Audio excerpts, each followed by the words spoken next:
Yo, what it do, Chicago? Welcome back to the channel on the Go Chicago Sports, where we talk all things Chicago sports and sports in general. You already know who it is. It's your boy Mike B, back with another edition of this new segment that I got called the Quick Hitters.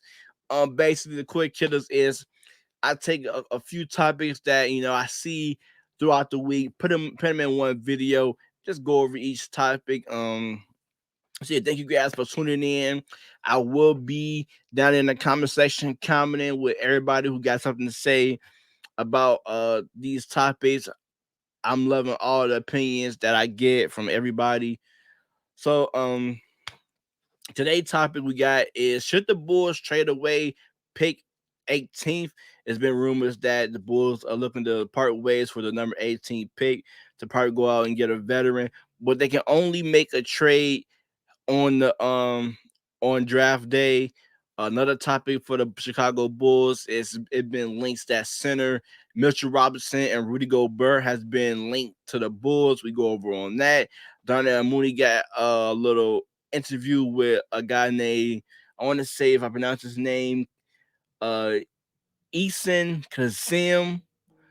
He go over of what his expectation is for this upcoming season, and also give comments on Justin Fields and whatnot. And then last but not least, we're gonna wrap up with the Bears violate the offseason practice rules by having contact in one of their practice, and they've been docked a OTA practice. So we're gonna go over was that something or nothing. So yeah, all that in today's episode. Let's get into the first topic is, should the Bulls trade away the number 18 pick?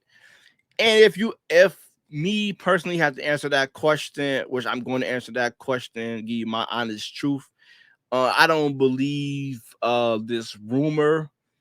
I think AK shown that he hold all cards to the chest. You really don't really hear too much leak out of there.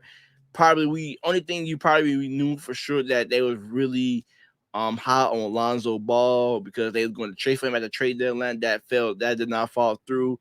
Then we end up signing him in free agent. Other than that, a lot of things probably caught us off guard, like the Vooch trade, the DeMar DeRozan trade. So yeah, I'm not really buying this rumor, but I'm gonna give my thoughts and opinion on it anyways.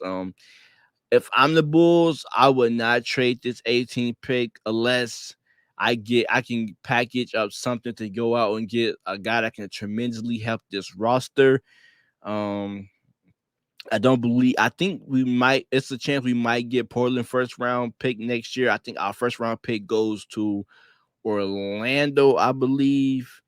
So I think I would use this pick on this draft class to take a young guy to add on to the rest of these young guys like Ayo, Pat Williams, to develop those guys to maybe be the future, not right now, but the future starters on this team. There's a lot of good players on the back end of the first round that could potentially be great.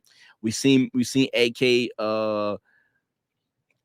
hell of a job scouting and developing talent. So I'm good with the Bulls making a selection at 18 pick. Just get one last young piece into this roster to help develop, to get the playoff experience, and that could potentially turn out to be a really good piece on this Bulls team. So I don't think the Bulls should trade this pick unless you get a very good deal, and I don't think it's not too much movement that the Bulls can do as like trade pieces. I don't think they'll be looking forward to moving off Vooch.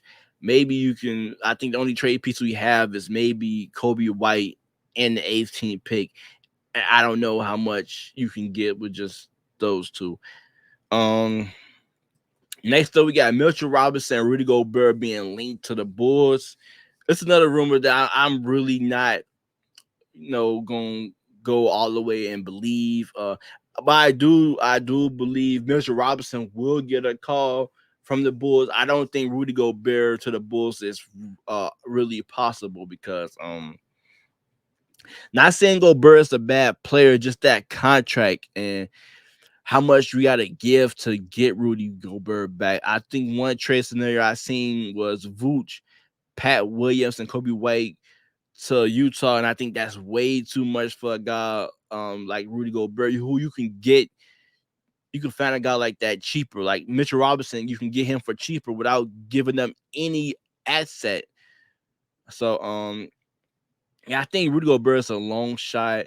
I don't think the front office will be comfortable trading away Patrick Williams for Rudy Gobert. It's only a few players that I will probably package up Patrick Williams to get, and that's maybe a Luka Doncic, a Kevin Durant, a Jason Tatum. Those guys are top 5 player in this league, not Rudy Gobert. So I don't believe Rudy Gobert to the Bulls is very possible. Um, but I do believe Mitchell Robinson is very appeasing. A guy maybe you can get him on a 2-year deal, maybe 18 mil. So I think Rudy Gobert, Mitchell Robinson is very possible. Rudy Gobert is not. Rudy Gobert, the perfect spot for Rudy Gobert would be in Phoenix. I think that's where the Utah should be looking for. Try to get a deal with Phoenix. Maybe a sign and trade DeAndre Ayton and somebody else make the salary work. If the rumor is true that DeAndre Ayton not going back to Phoenix, I think that deal can work well for both teams. We've seen Chris Paul work well with a center like Rudy Gobert, Tyson Chandler, DeAndre Jordan, JaVale McGee. So I think Rudy Gobert can still fit what DeAndre gave them defensively, but a lot of pressure will be off him to not being that, that second option. He can fall back to be that, maybe that third or fourth option, because Bridges is becoming into a really good player. So Rudy Gobert don't really have to focus on too much things, and Phoenix just do what he do well, protect the paint, defend, stuff like that. And as far as DeAndre Ayton, I think DeAndre Ayton can get a fresh start, can be that number 2 for Donovan Mitchell. Maybe whoever the head coach can get those two on the right page to be a great duo. So yeah, DeAndre Ayton can really, flourish to its full potential, and not have to really be that third option, even though Chris Paul kind of getting up there in age, but Chris Paul is still kind of that second option on that Phoenix team. So I think that trade worked well for both teams if DeAndre Ayton, the rumors is true that he really played his last game in Phoenix, and if the Utah Jazz is really interested into trading Rudy Gobert. So I think that's probably the perfect trade scenario for either one of those players. Um, Next up is the Darnell Mooney comments. Like I said, Darnell Mooney had a quick interview when he was at his camp with a guy named by the name of Isan Kasim. I probably butchered that name, but I'm sorry. I don't think he's gonna be listening to this video. Anyways, just ask about things here he looking for into next season, and how often do him and Justin Fields work. Mooney said almost every week. Um, so yeah, he said every time we get to work, he said, but we get to work every time, every chance we get, for sure. Like any off time, anytime after practice. I mean, we constantly work nonstop, which that's good to hear. We've seen a lot of quarterback wide receiver duo excel. The latest, we've seen Joe Burrow and Jamar Chase. I really do believe Fields and Mooney got a potential to be one of the best duos.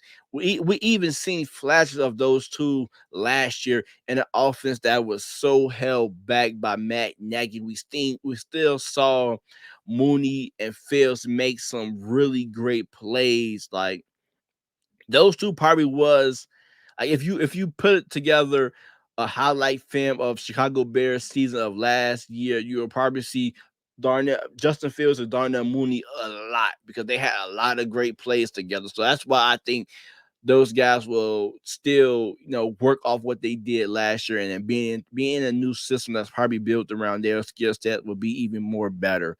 So Darnell Mooney still also said, "I'm not satisfied yet." Talking about his 1,000-yard season in 2021 and taking on a new road this season. I don't plan on getting satisfied yet. I have a lot more in the tank that has been hidden. Hopefully, I can let all that out this year. I'm ready for whatever anybody brings to me. Mooney continued to say about being number one option. I'm ready for any task, any type of defense that we're seeing, whatever it is, any way I can help the team. If I get double teamed, I'll be a decoy for the team so everybody else can get open. I mean, I'm good with that. Any way I can help win. Which I do think Mooney being number one, I do still believe that he had the skill set to get open and make plays. But I do think defense will probably try to key in on Darnell Mooney, which will open up for a lot of more guys to really make plays like a Byron Pringle, a Jones Jr., a St. Brown. I think those guys will probably make plays just because the defense will probably be too key on to Darnell Mooney. So, by not saying that's gonna be the reason why Darnell Mooney don't have a great season, because I do believe he will have a great season as well. But I think as the season go on, as the receivers get in sync with Justin Fields, that will open up Darnell Mooney to make more plays. Now that you gotta worry about the St. Browns, the Velus Jones Juniors, the Byron Pringles, the Cole Kmet. Hopefully those guys can really step up their game so the defense don't have to worry about Darnell Mooney. Um, so to wrap this up, the interviewer asks, "How will Justin Fields be next season?" And Darnell Mooney says he's going to be amazing. Which I know a lot of people expect the Bears to be bottom of the NFL. Me personally, I don't. I believe it's going to be a approved team. I think it's going to start off real slow, but I think the offense will pick up, and I think we're going to see something special this season. Potentially, maybe probably sneak into a playoff, but I do think this year is going to be a great year. It's going to be ups and downs, but I think we're going to come out of this season going into 2023 feeling way better than what we feeling right now. Last but not least, the Bears violate their offseason practice rules by having contact. Is this really something or is it really nothing? To me, I think it's nothing. They was docked the OTA practice. This Bears team is behind. A new regime, a lot of new players. And I felt like you know Coach E wanted to see how guys are with contact and what other way to get that to see where these guys at to see how far along Jaquan Brisker, Kyler Gordon, that offensive line, Justin Fields, the wide receiver core to see how far these guys are from being full-time starters or great players. So I'm cool with that. I had no problem with Coach E doing that. What ain't like you only losing OTA. I'm pretty sure the players happy about that, so they can rest that day. So I'm not really worried about that. It's a new regime. Things is run different. We don't have the old regime. It's something different. It's the breath of fresh air. Like Coach E coming out here doing things his way. So I love it. Don't have really a problem about it. So yeah, that's all I got for today. Quick hitters, man. Let me know what you guys think in the comment section. And let me know if you guys enjoying these quick hitters. Do you guys like these vids? Comment down in the comment section if you guys want me to continue doing these quick hitters. I'm enjoying the quick hitters. I like it. But I want to hear from you guys down in the comment section. But that's all I got for you guys. Hope you guys having a fantastic day. Enjoy the weekend. Might be on to go Chicago. Checking out. Peace.